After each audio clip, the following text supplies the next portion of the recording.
नमस्कार मंडळी, कशा आहात? खाताय ना? खायलाच पाहिजे. पोटापाण्याचा प्रश्न आहे. आपण सर्वांचं माझ्या स्पायसी किचन या यूट्यूब चॅनलमध्ये स्वागत आहे. आज आपण पाहणार आहोत झटपट मटण बिर्याणी. ही मटण बिर्याणी झाल्यावर ही अशी दिसते. चला मग आज बघूया आपण कशी बनवायची ते. मी एक कुकर ठेवलेला आहे. कुकरमध्ये एक अर्धी वाटी तेल टाकलेलं आहे. त्यामध्ये मी काही खडे मसाले टाकले आहेत. तेजपत्ता, दालचिनी, विलायची, लवंग आणि मिरे. त्यामध्ये मी 2 कांदे उभे कट करून टाकलेले आहेत. हे चांगले वाफळले की त्यानंतर मी एक टमॅटो आणि एक हिरवी मिरची कट करून टाकलेली आहे. टमाटर एक मोठा घेतलेला आहे. व्यवस्थित चॉप करून त्याला या कांद्यामध्ये टाकायचं आहे आणि त्यालाही आपण मस्तपैकी वाफवून घ्यायचं आहे. व्यवस्थित मिक्स कर आणि वाफू द्या.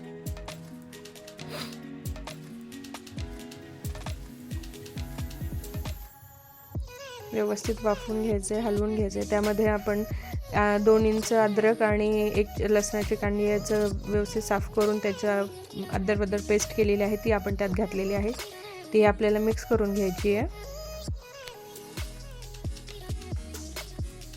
हे सगळं मिक्स करून झालं की त्यामध्ये आपण हे 1 किलो जे मटण आणलं होतं तेही घालणार आहोत.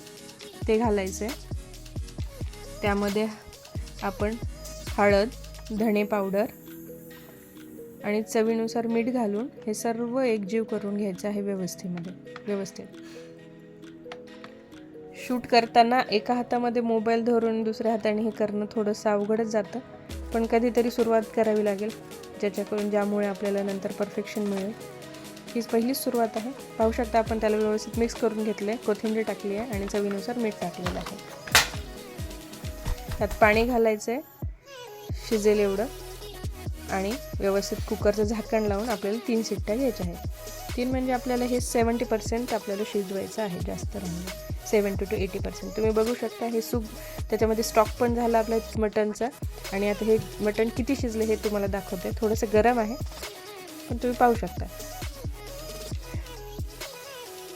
हे 70 to 80% आपले मटण त्याच्यामध्ये शिजलेलं आहे. आणि हे सूप आपण मुलांनाही देऊ शकतो.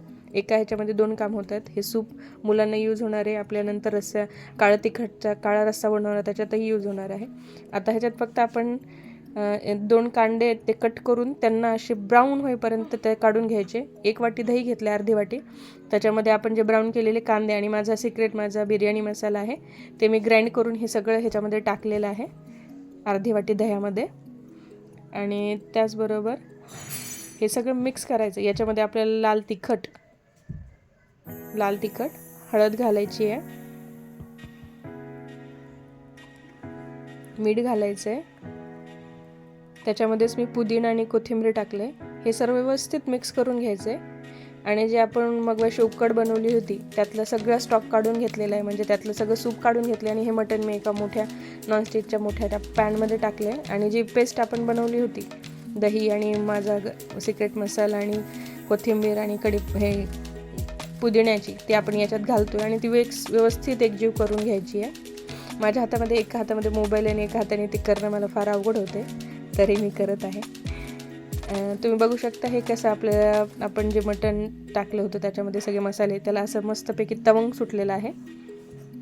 आणि त्यातला मसाल्याचा अर्क जो आहे आपला जे 70% जे आपलं कुक झालं होतं मटण त्याच्यामध्ये तो उतरलेला आहे आणि मस्त तेलाचा तवंग आलेला आहे वरती. हे मटण आपलं तर रेडी झालेलं आहे. तुम्ही बघू शकता किती सुंदर त्याला तवंग सुटला आहे, वाफळत आहे मस्तपैकी. बघा असे व्यवस्थित होऊ द्यायचं आहे. त्याच्यामध्ये एवढी थिकनेस पाहिजेच आहे आपल्याला, एवढी ग्रेव्ही थोडी बहुत पाहिजेच आहे आपल्याला. आता आपण हे झालेलं आहे. आता आपण भाताची सुरुवात करूया. भातासाठी हे खडे मसाले 2 हिरव्या मिरच्या लागणार आहेत. त्या एका मोठ्या पातेल्यामध्ये मी तेल टाकले आणि हे खडे मसाले आणि 2 हिरवी मिरची टाकलेली आहे कट करून. हे चांगलं व्यवस्थित झालं त्याला तडतड उडू द्यायचं आहे. हे व्यवस्थित तेलामध्ये फ्राय झालं की याच्यामध्ये आपल्याला पाणी घालायचं आहे. आपण पाऊण किलो तांदूळ घेतलेला आहे बासमती राईस. तो भिजत घातलेला होता मी अर्धा तास पूर्वी. हे व्यवस्थित झालं की याच्यामध्ये आपल्याला पाणी ओतायचं आहे. पाणी ओतलं की आपल्याला चवीनुसार याच्यामध्ये मीठ ॲड करायचं आहे.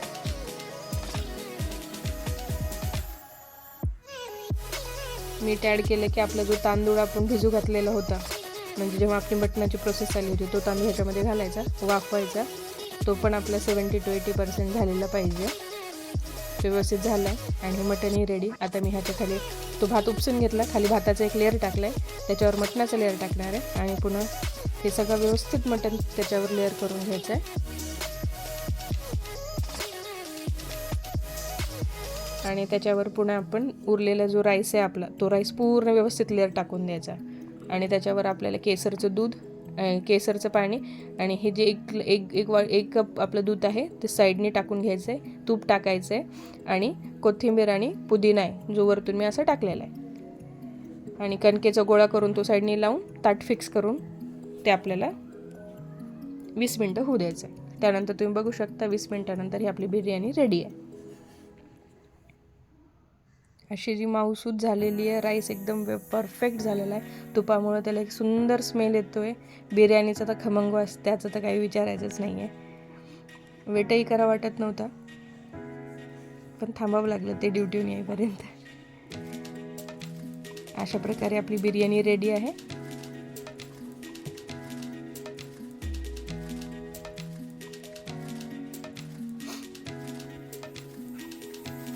सुंदर चवदार झालेली आहे. दिसायला सध्या सुंदर आहे. तुम्ही करून बघा, तुम्हालाही आवडेल. चवदार होते. आता मी तिला माझ्या ताटामध्ये सर्व करून घेणार आहे. हा मी काळा रस्सा बनवला होता आणि ही बिर्याणी. करून पहा, आवडली तर लाईक करा, शेअर करा.